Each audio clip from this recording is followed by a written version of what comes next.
In this podcast, we present to you technology icons.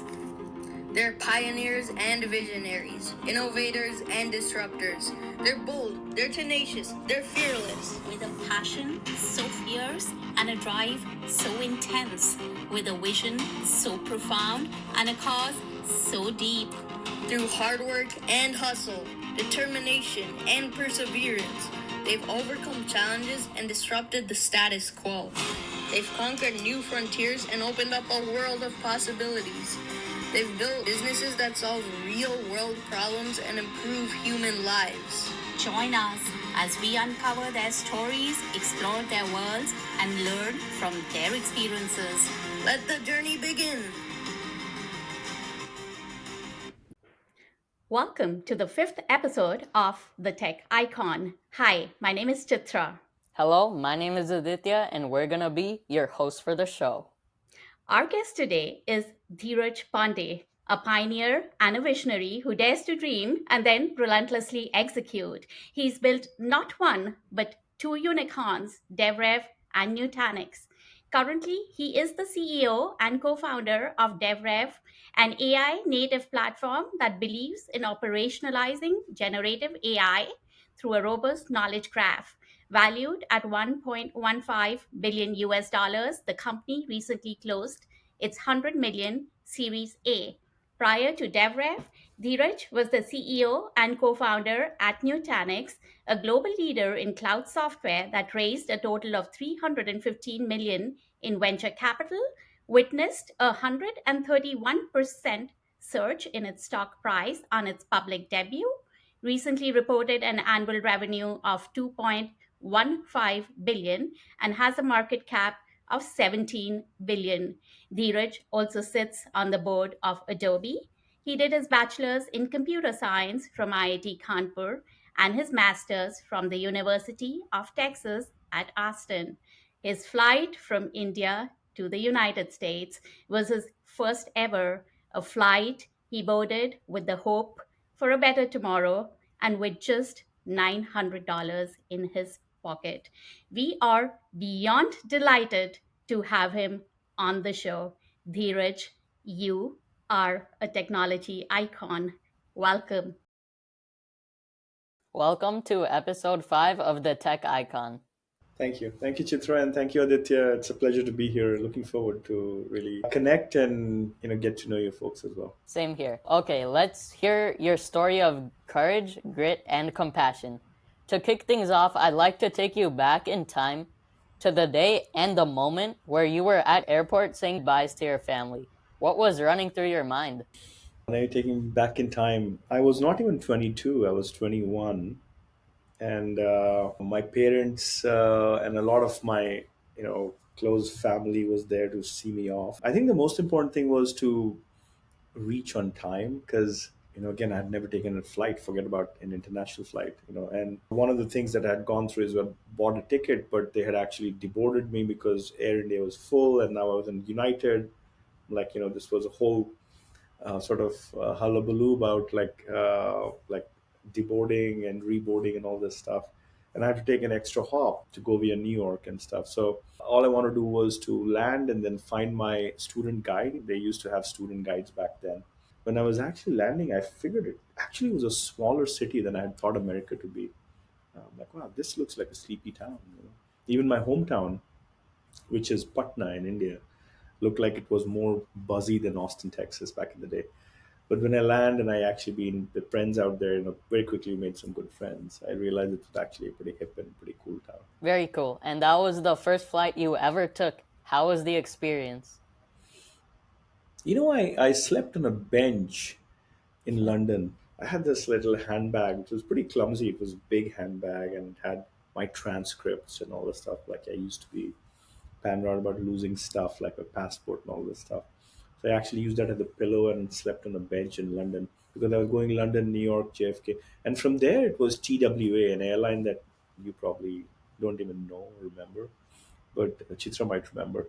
There used to be an airline called TWA, and that was my final leg from New York to Austin, Texas.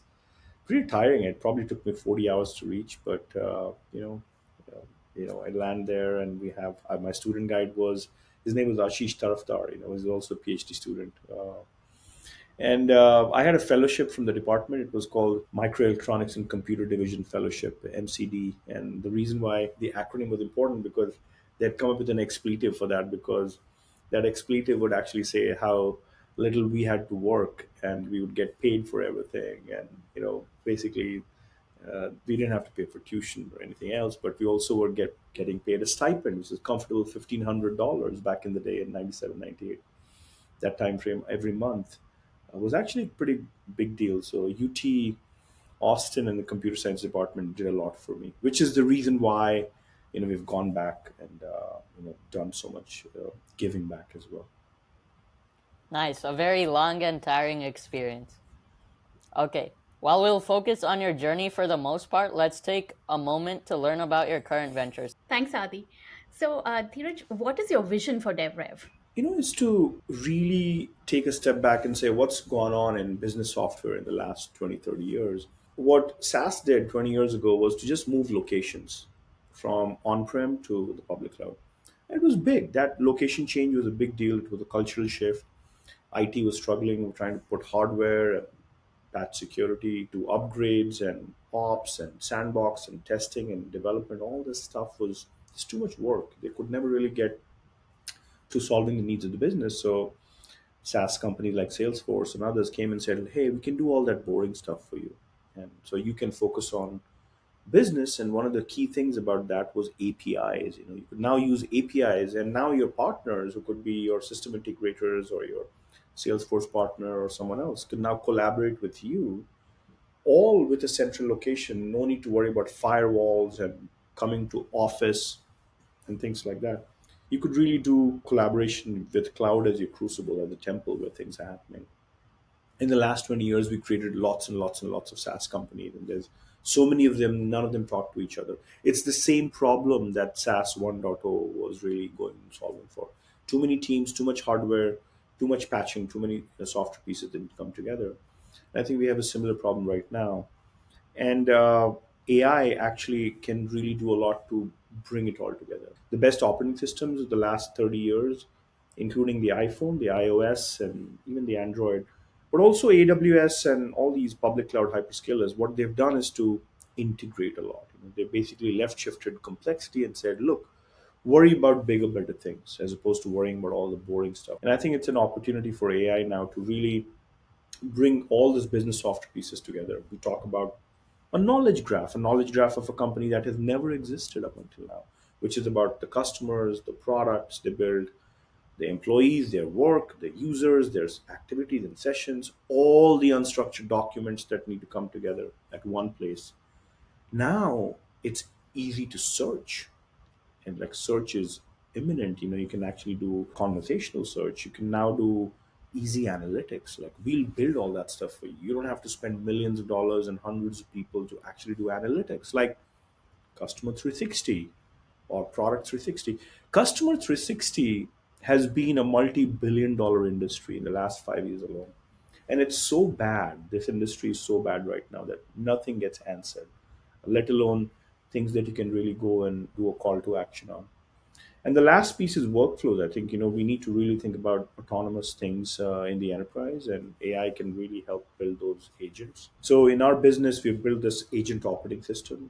Our customers can actually build agents. They can sit next to human agents, and we want to make sure that human agents working in customer support and product management, software development, sales operations, they can all work together with the AI agents that we want to go and build for the enterprise. Awesome. So, enterprise search, building AI agents, and analytics. Is that a fair summarization? And then I love how you said like left shifting complexity. That was like so cool. Yeah, basically the agent OS is about search, analytics, and workflow. It's like Windows, what Windows was to a lot of people. But there'd be no Windows without Excel, PowerPoint, and Word, the three apps. Excel, PowerPoint, Word made Windows possible. So in our case, the agent OS is the thing that you use with search, analytics, and workflows to build agents. But we couldn't have built this operating system without our three apps. The three apps are support app, it's a modern AI native support app. We have a build app that replaces Atlassian Jira, and we have a Grow app, which actually replaces Salesforce Sales CRM. And I think all of this is done in a conversational AI interface. So you don't have to come to new apps. You can stay in your existing place and use conversational search, conversational analytics, and conversational workflows. Awesome. And congratulations on your recent fundraise. That was quite a Series A, Dheeraj. Now, to be honest, I haven't heard of a lot of 100 million Series A rounds, or for that matter, a 50 million seed round. Now, is that the new normal, or is that you? I think it's obviously the people is the combination of everything we had done. I didn't want to value the company until we'd built a moat. And so we spent the last 3 years building a great moat of a platform. And now, as we go sell, we don't have to worry about changing the wings of a plane at 35,000 feet. It's hard to change the wings of a plane at 35,000 feet. In my previous company, we took a long time to get to enterprise grade sort of features and capabilities and building the platform. And we also had to change the wings of a plane at 35,000 feet. The business model change, which is what we did at Nutanix after going public. And I wanted to make sure we could again left shift all that stuff architecturally. We waited long enough before we thought that we have this, there's a product market fit here. And then it's actually fair to the investors, fair to our employees, fair to everybody else. Now, whether it's me or it's the market, I think it's a combination of everything. As you know, there's not many companies today that can actually say, we will replace your legacy apps as well. Everybody's trying to build these surfaces which will actually sit on top of legacy, but it's really a lipstick on the pig. At the end of the day, you have to replace the systems of record as well. We are the only company, an AI native company, that's saying we will replace your Salesforce, we'll replace your Atlassian, we'll replace your Zendesk, and we'll replace your Intercom. I think, and that is a pretty bold statement out there. That's huge, for sure. How do you think your tech is impacting human lives? I think if you look at the struggle of the white collar professional, especially in the last 5 years, a lot of it has been around distributed workforce, remote peers, 12-hour sort of time zone differences between these peers. Lots of travel as well. Of course, there was a time when everybody could just work from home. So I feel like work has become so pervasive. There's no lines between work and life, and it has taken away your weeknights and weekdays as well. So when people ask, and of course, there's a lot of debates, hookah bar discussions about is AI utopian or is it dystopian? Because in a dystopian world, you could say it's going to take away everything from humans. In a utopian world, you're like, wow, this is going to be so awesome that it's going to be better than humans. I feel like at the very least, AI has to do one simple thing in our lives: give our weeknights and our weekends back. And if it can do that, now I feel that it's not easy for AI to do that because machines can look at previous data to go and probably do a few things of our past. But the goalpost also keeps moving. The problems keep getting bigger and bigger. So I'm not sure, we'll actually get in a meaningful way our nights and weekends back. But that's the goal of AI. That's the goal that I would love to actually see our software actually go and reach as well. Cool. Now, for the next section, let's take a walk down the memory lane to celebrate your journey and inspire the world. Adi, over to you. Sure. Their childhood experiences really shape one into their future self. So let's get to know a bit about your early years. Was there anything unique about your childhood? I grew up in Bihar. My other friend, Bipul Sinha, is also from the same state. In fact, my co founder is also from the same state. Now it's a different state because they split the two states. But it was a very dysfunctional state. It was the poorest state, it was the most lawless state, it was the most corrupt state of India. It actually had a GDP per capita that was like sub Saharan Africa, So really needed a lot of work. The only good thing was that there was good education, and my parents sacrificed a lot, especially my mom. She had to sell all her jewelry to make sure that she could pay for our English medium education and stuff, and we got a lot of help from our maternal side, our paternal side, our uncles and aunts. They all actually helped us quite a bit through the journey. And yeah, the society actually stepped up to help us to get through the tough times that my father had because of how much corruption was actually evident in that state where he was. Wow, with all those factors like the low GDP per capita, did that really affect you? I mean, look, sometimes they say it's good to have a dysfunctional childhood for you to really go have a little bit of a chip on the shoulders. In fact, sometimes I worry about my children that they have seen very little dysfunction. This whole idea of anti-fragility, the fact that the more pressure you apply, the better the diamond gets. I think there's something about it that I worry about my children. But by and large, I would actually say that everything that happened to me in my childhood was actually for good. Because when you look at the worst and say if these things are as bad as they are right now, they cannot be as bad as the way things were back then. So the worst is not bad enough. Yeah, that's a great mindset. And one last question. You said you grew up in the same city as your co founder. Is that how you met him? Same state, same state. Oh, No, I met Manoj at IIT Kanpur in my undergrad days. And then obviously, very good friends. And then in 2013, he joined Nutanix when we were 4 years old. And then he was you know the person I would lean on a lot for all our transformations, going from a single appliance company to a software company to a subscription company to a cloud company. He helped through a lot in that journey as well. I mean, one of the reasons why Nutanix is what it is because of the fact that we kept transforming ourselves and made ourselves pervasive, available on everybody's machines, and to eventually go and have people rent our software, not just own our software, but rent our software through a subscription model. yeah, very cool. What did your parents do? My father was a doctor in the state government, and my mom was a school teacher and then a homemaker. And what did you want to become growing up? Did you have a dream? You know, Not that I could remember. I mean, by the time I was 17, I had gotten into computer science, and I'm like, okay, I got to really figure this out. And I probably would have gone and done a PhD in economics. But then I had an intervention from my cousin who was here in the US. He had just finished his MBA from Stanford. And he's like, why would you even think of economics when computer science is happening, the internet is happening, HTTP, HTML, browsers, Mosaic, all sorts of things, Netscape, all this was happening in 93. And he's like, this is the best time to be in computer science. And that kind of changed my trajectory, and the rest is history. The rest is history. Were there certain values that you all believed in as a family that you still hold dear? I think from my dad, it is about humility, and my mom, fierce resolve. She's probably one of the most resilient people that I know, and I really owe it to both of them, humility and fierce resolve. That is really cool.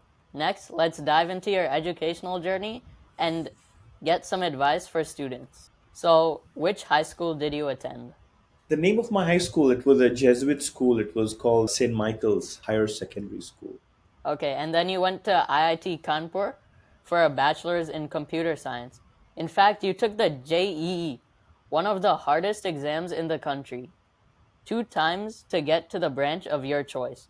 Was it worth the risk? Yeah, I mean, look, I'd done really well in my high school, but I was kind of a little bit of a happy-go-lucky guy. I'm like, okay, yeah, I can walk into JEE and just take it without much preps. And the first time I got a rank of 1,400 odd, and I really wanted to come to Kanpur because it was the best campus, IIT Kanpur. And I didn't want to just go to any other campus. So I'm like, okay, let's figure out if I can get a what we used to call a brand change, a major change from what I joined was civil engineering to computer science. And then within 2 months, I realized that the probability is lower to actually go from here to computer science than if I went out and took the exam again. The probability is actually better. Now, you have to be in the top 100 to really get into computer science. At least back in the day, IT Kanpur would close below 100. But I took my chances. Everybody was like, wow, that's the biggest risk that you be taking in your life. I was only 17. And I said, I think it's worth it because the worst is not bad enough. I can always walk into any other engineering college. And so I did, and I think I got into top 100 at rank of 84, and got into CS. And software, in many ways, is a way that has brought the creative side of me. I mean, I've learned a lot in design. I've learned about empathy. I've learned about being loved, because the market, if you build, delightful products, the market loves you.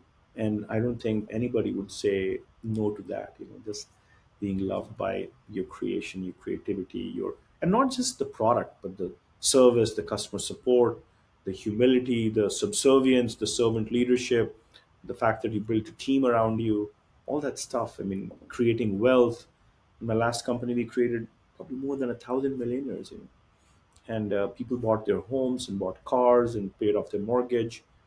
I think it's all worth it. Would you call yourself a good student?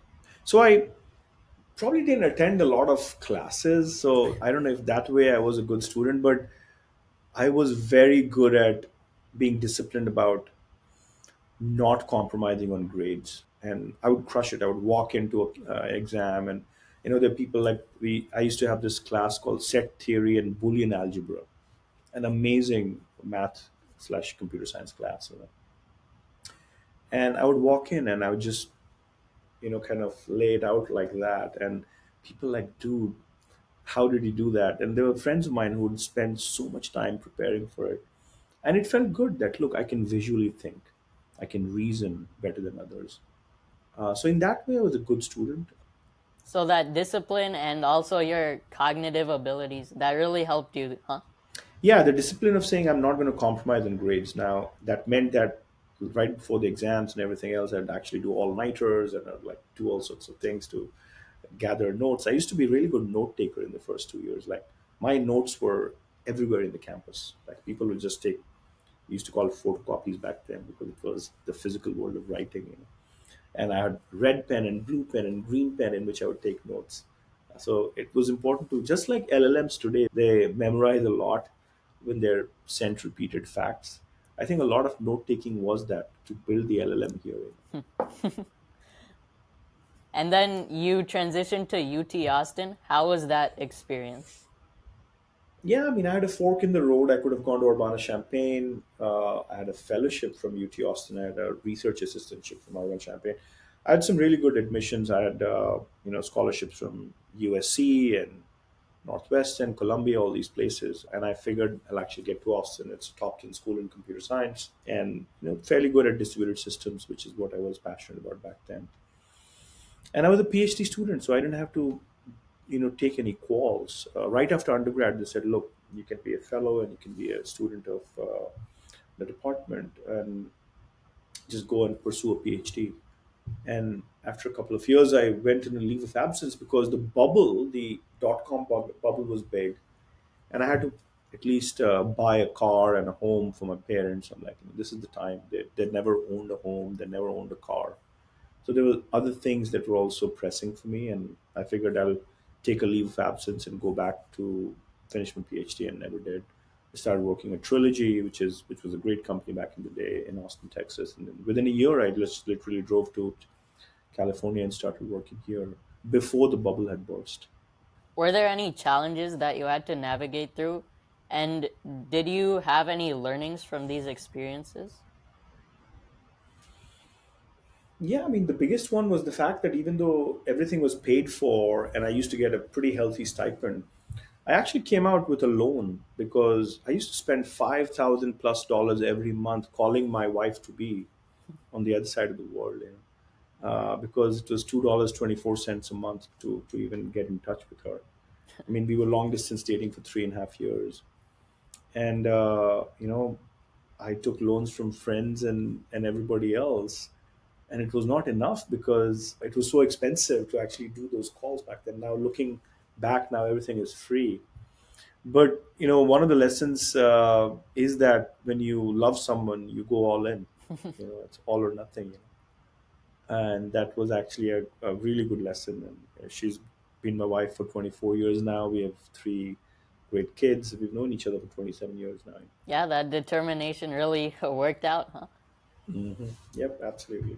Okay, and would you call yourself an introvert or an extrovert? I think I'm an ambivert. Like with my friends, I'm witty, I'm humorous, I'm self-deprecating, I'm boisterous, I'm all that. But when it's kind of a networking event, I'm not like just shaking hands and like, excuse me, I got to step out and excuse me. I don't go and try to collect business cards or phone numbers. So in many ways, I'm actually in the middle. Right, so it depends on the situation. Yeah, absolutely. Okay, finally, what is your advice to students and parents struggling with the pressure of school these days? I would say normalize that, because there is a lot of softness that has actually crept in. into hardship. And this is what I was saying earlier about adversity. I think we have to take more adversity early on in life. And for a lot of you and a lot of, I mean, my children's generation, they've not seen real adversity to the extent like we not have money to say, okay, can we do any more than potatoes today?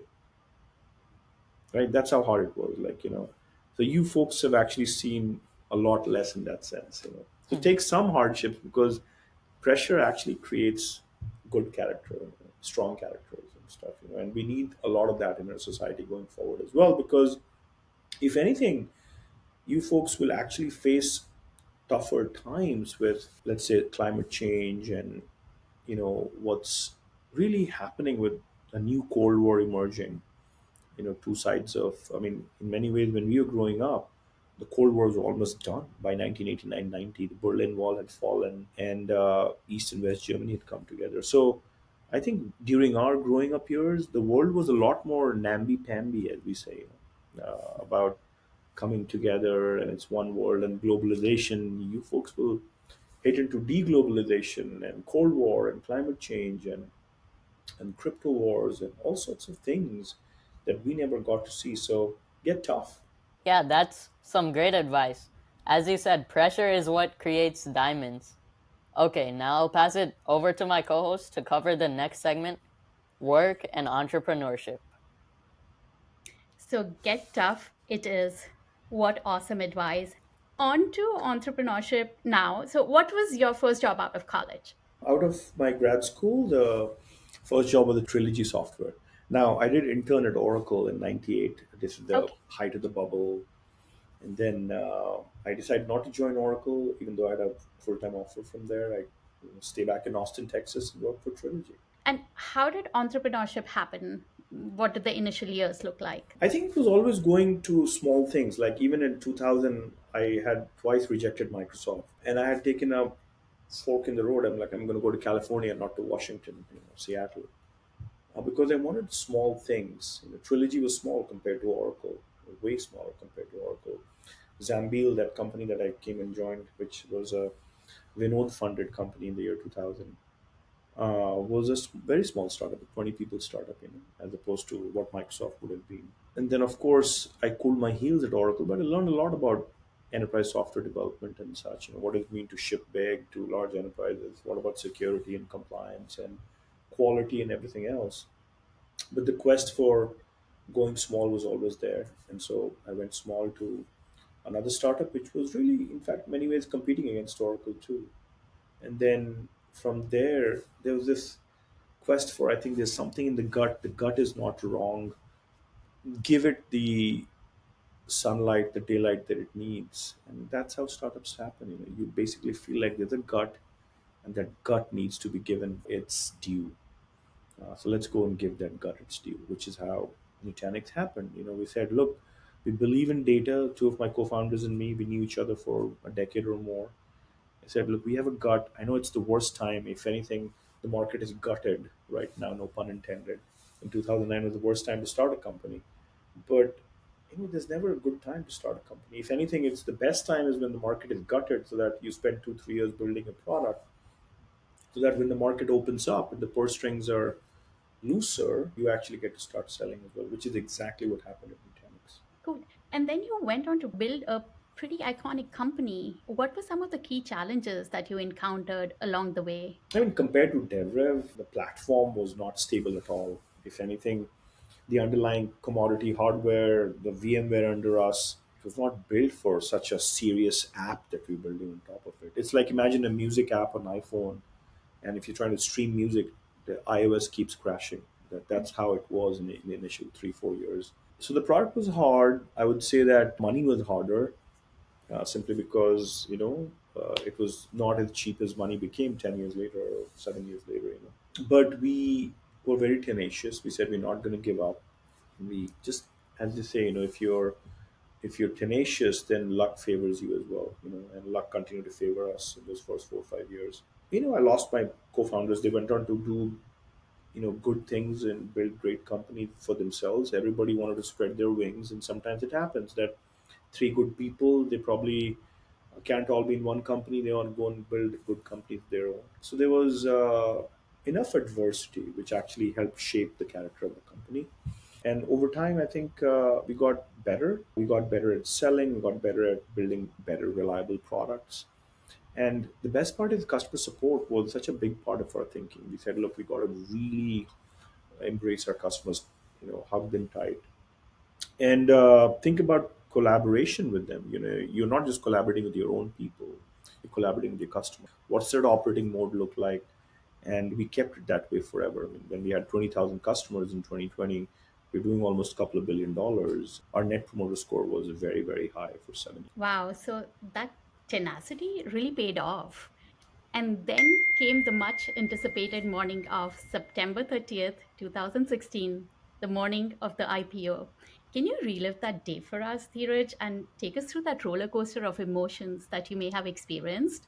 Yeah, I mean, I know it's cliche to say this, but I didn't feel that different. It was basically a release of something like, okay, this is a pressure release valve, because I actually wanted to take longer to go public. We Hmm. had barely been 6 years old when we filed our S1. Imagine that's a 6-year-old company filing an S1.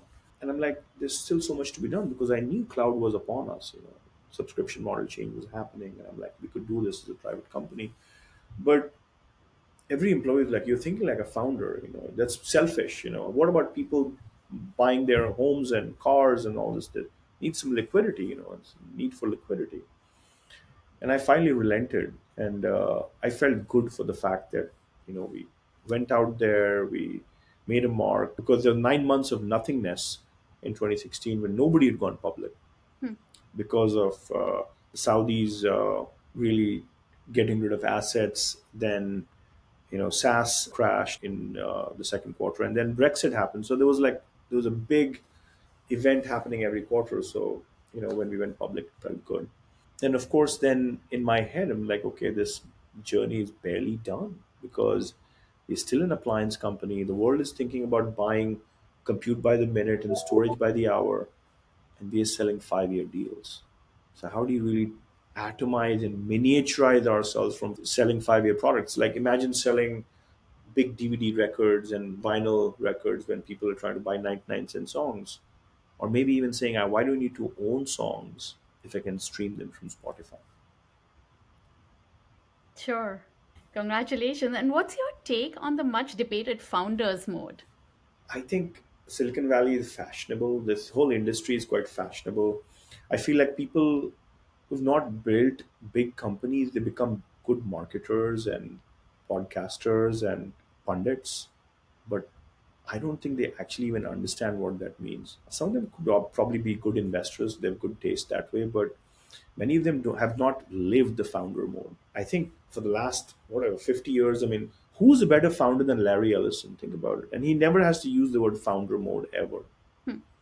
right? I mean, he has been a survivor and a thriver for 50 years now. 1977, he started Oracle when he was 36. And by 1990, he was almost 50. He was written off because there was side letter business. Oracle stock had gone down. They restated the revenue.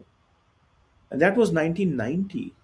1990. This is almost 34 years ago. And Larry is right now probably one of the top 5 richest people in the world. Oracle is a 400 plus $1 billion company. He has gone to own more stock now, at least owns more of Oracle than he owned 10, 15, 20 years ago.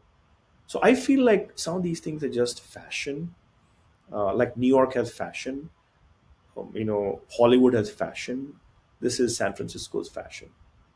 I don't think much of it. I think, founder mode has been there forever. Cool. With that, let's get over to some fun stuff. Adi? Are there any books you really hold valuable?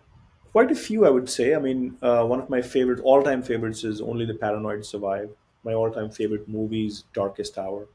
My sources tell me that your children make fun of your accent. Is that accurate? Yeah, I'm sure. I'm sure you actually read it between the lines too. That I'm not an native English speaker.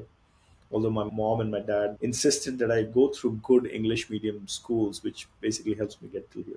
But yeah, they do make fun of, and the best part is that it doesn't rile me. Actually, I feel really good. I make fun of myself right after, because I feel like if I if I do anything else, they'll do more of it.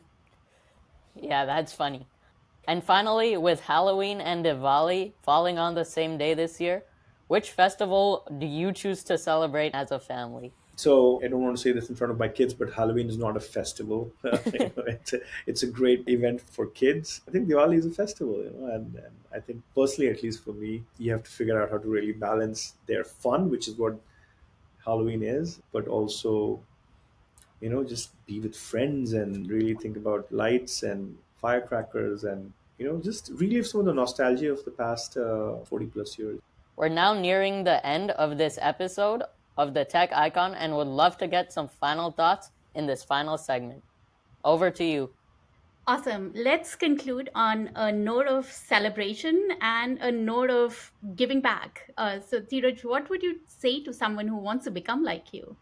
Well, they can be way better than me if they just thought about their brain as an LLM as well. See, LLMs are learning every day, and a lot of it is repetition and reinforcement and stuff. And I think we can probably be as neuroplastic as a fine tuned, post trained LLM that we talked about today. So, your best is probably to come in your 50s and your 60s and 70s if you can be like that. Nothing like it. I think a lot of people peak early and then they kind of decay. There's a really good word I learned recently. It's called adhogami. Adhogami is a Hindi word that means there is the natural decay that actually a brain, a culture, a society, a company, a person actually goes through, and you have to keep defying it. And it's so good to think about. I mean, I'm going to be 50 next year, and I'm like, maybe my best years are ahead of me, next 20 years. I mean, Warren Buffett, he was in his 50s when he was still trying to figure out what's the best way to really build Berkshire Hathaway. So I feel like that's the best way to really keep improving, being a better person, saying sorries and thank yous, and being the LLM that keeps learning. You have such a strong sense of giving back. You and your wife, Sapna, donated 10 million to UT Austin for the development of personalized medicine. Why is that cause so important to you? Yeah, I mean, we've given almost 20 million in the last 3 years to various universities, trying to really blur the lines between computer science and biology.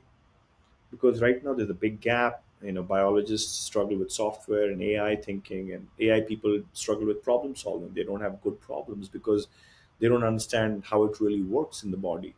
So to bring them together, which by the way has been the cause for me in any company as well. This company is about bringing business software. The last company was bringing a lot of IT teams and infrastructure together.